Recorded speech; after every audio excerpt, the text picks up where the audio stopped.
ایک مرتبہ بنی اسرائیل نے آپ سے پوچھا کہ تمام انسانوں میں سب سے زیادہ علم والا کون ہے؟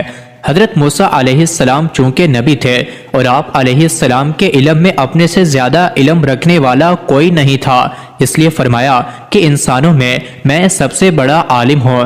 یہ بات اگرچہ فی نفسیت درست تھی، مگر ادب کا تقاضا یہ تھا کہ حضرت موسیٰ علیہ السلام اس کو اللہ کے علم کے حوالے کرتے، یعنی یہ کہہ دیتے کہ اللہ تعالیٰ ہی جانتے ہیں کہ ساری مخلوق میں بڑا عالم کون ہے۔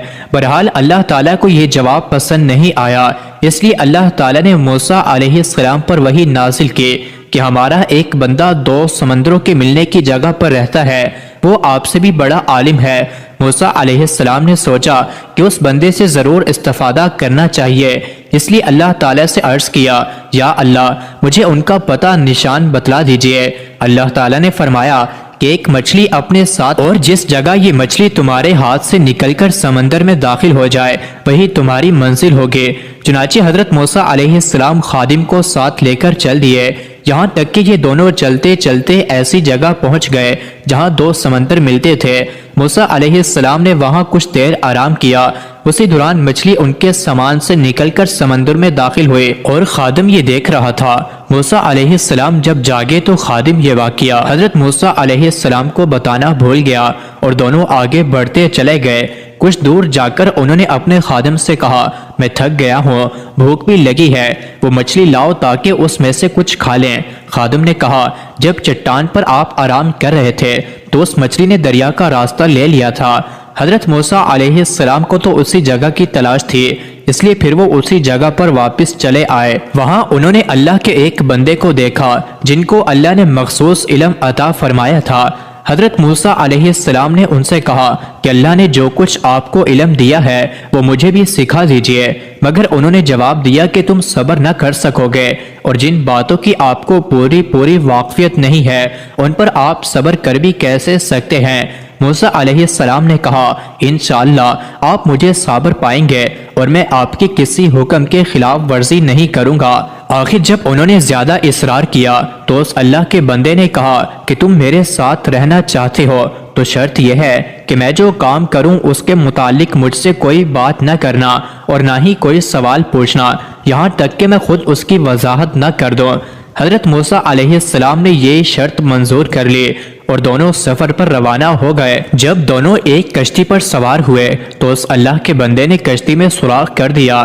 حضرت موسیٰ علیہ السلام اس پر ناراض ہوئے اور کہا کہ کیا تم نے اس لیے کشتی میں سوراخ کیا ہے کہ اس میں سوار لوگ ڈوب جائیں؟ یہ آپ نے بڑا خوفناک کام کیا ہے۔ انہوں نے شرط یاد دلائی تو آپ نے کہا کہ میں بھول گیا تھا، اب ایسا نہیں ہوگا۔ آگے بڑھے تو خشکی پر ایک لڑکا ملا جسے انہوں نے قتل کر ڈالا۔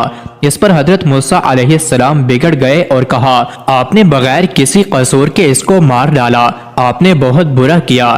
اس پر انہوں نے کہا کہ میں نے کہا تھا کہ آپ میرے ساتھ نہ چل سکیں گے۔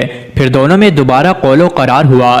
چلتے چلتے یہ ایک گاؤں میں پہنچے جہاں کے لوگوں نے ان کو اپنا مہمان بنانے سے انکار کر دیا، مگر ان دونوں نے دیکھا کہ ایک دیوار گرنے والی ہے، اس کو انہوں نے درست کر دیا۔ حضرت موسیٰ علیہ السلام پھر صبر نہ کر سکے اور کہا کہ اگر آپ چاہتے تو ان سے اس کام پر مزدوری مانگ لیتے۔ اللہ کے بندے حضرت خضر علیہ السلام نے حضرت موسیٰ علیہ السلام سے کہا کہ اب ہم دونوں ایک ساتھ نہیں رہ سکتے، مگر جدا ہونے سے پہلے ان باتوں کا مطلب سمجھ لیجئے۔ کشتی چند غریب آدمیوں کی تھی جو اسے کرائے پر چلاتے تھے۔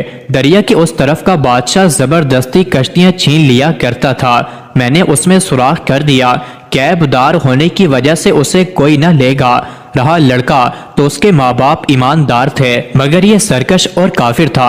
مجھے اس بات کا ڈر تھا کہ یہ لڑکا ان دونوں کو سرکشی اور کفر میں نہ پھنسا دے۔